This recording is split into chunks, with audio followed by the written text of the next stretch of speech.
How much is that witch in the window? Let's find out.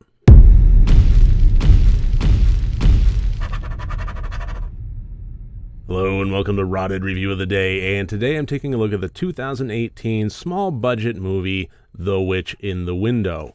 This was ultimately a big surprise for me. I believe this is a Shudder exclusive, and it really had this kind of feel to it where I was bracing myself for it to be generally a bad movie. I think I got really burned by Exposure, and this had the same kind of look and feel to it.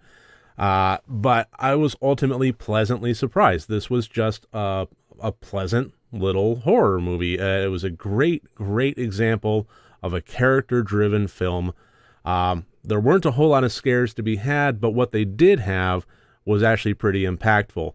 So to get into the details of this, let's get into the categories. As always, 4 different categories, each one worth up to 25 points for a total possible score of 100 points. And the plot of this one follows a father and son. The father no longer lives with the son and the mother live together, but the son is going to be living with the father for a number of months during the summertime to help him flip a house. They have a house out in the countryside that the father bought, wants to turn it into a project, a little father-son bonding time, and renovate this house so that he can sell it at a higher profit.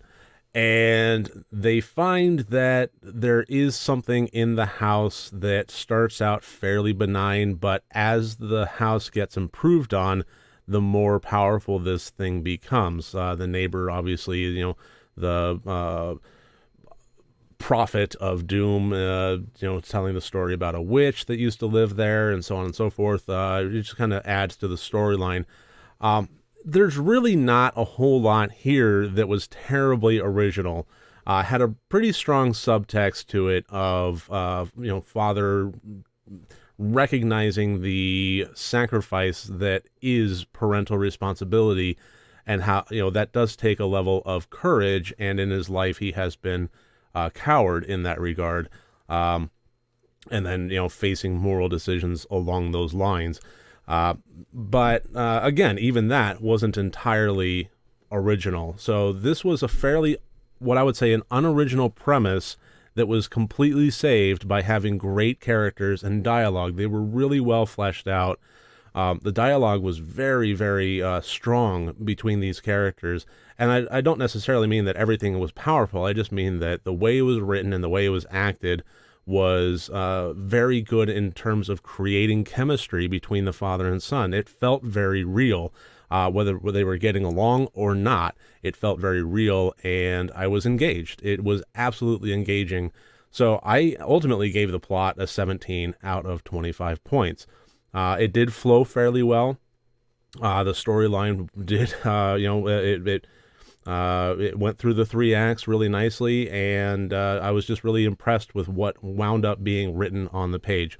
The Intent, I gave a 21 out of 25, and the reason it didn't get any higher than that, I mean, that's still a pretty high score, but the reason it didn't get any higher than that was there weren't a whole lot of jump scares to this, but what they did attempt, they failed. Just no other way to put it. They would have some long, drawn-out scenes, and ultimately it would just kind of fizzle instead of make somebody jump.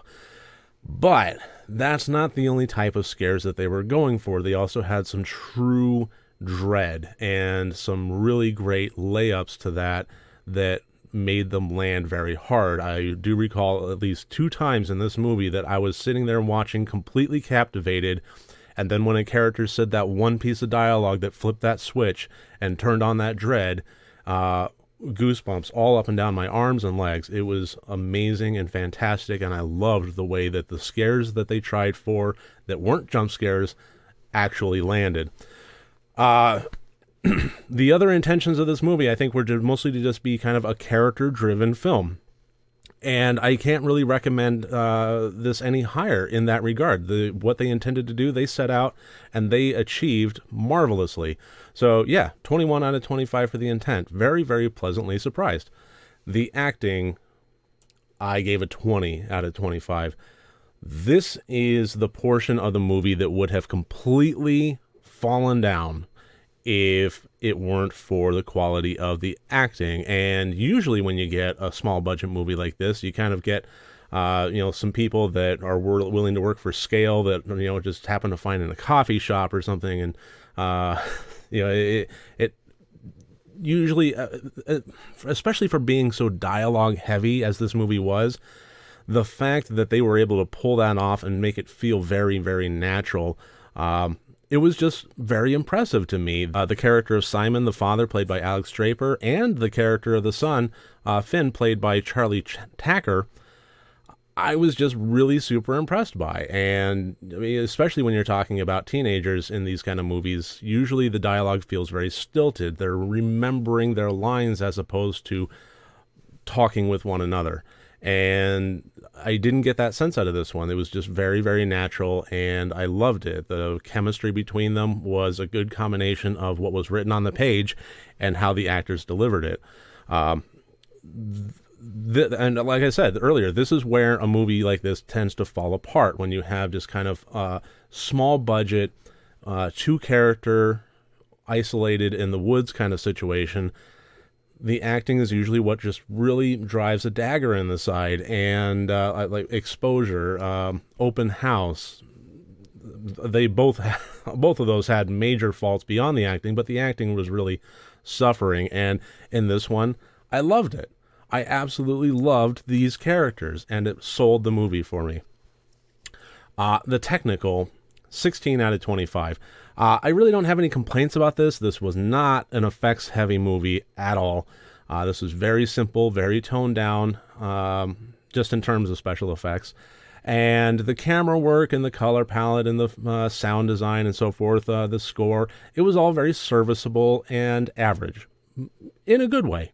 It was just, here's the movie, here's the characters. There wasn't a whole lot really dynamic to it, but there weren't really any marks against it. So right down the line with, I would say, high middle score of 16 out of 25. And that gives us a total of 74 out of 100 points. I really would recommend this movie.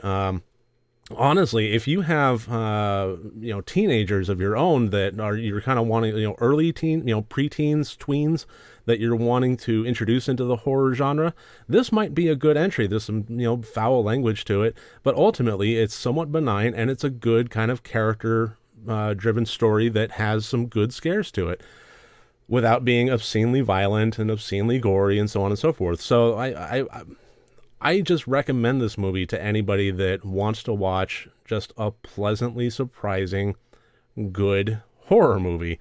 You're not going to get the pants scared off of you. You're not going to be covering your eyes the entire time, but it's still just a great little movie to watch. So that should about do it for The Witch in the Window. I thank you for joining me today. I look forward to seeing you tomorrow. And remember, next time you want to watch a horror movie, first make sure that it's good and rotted.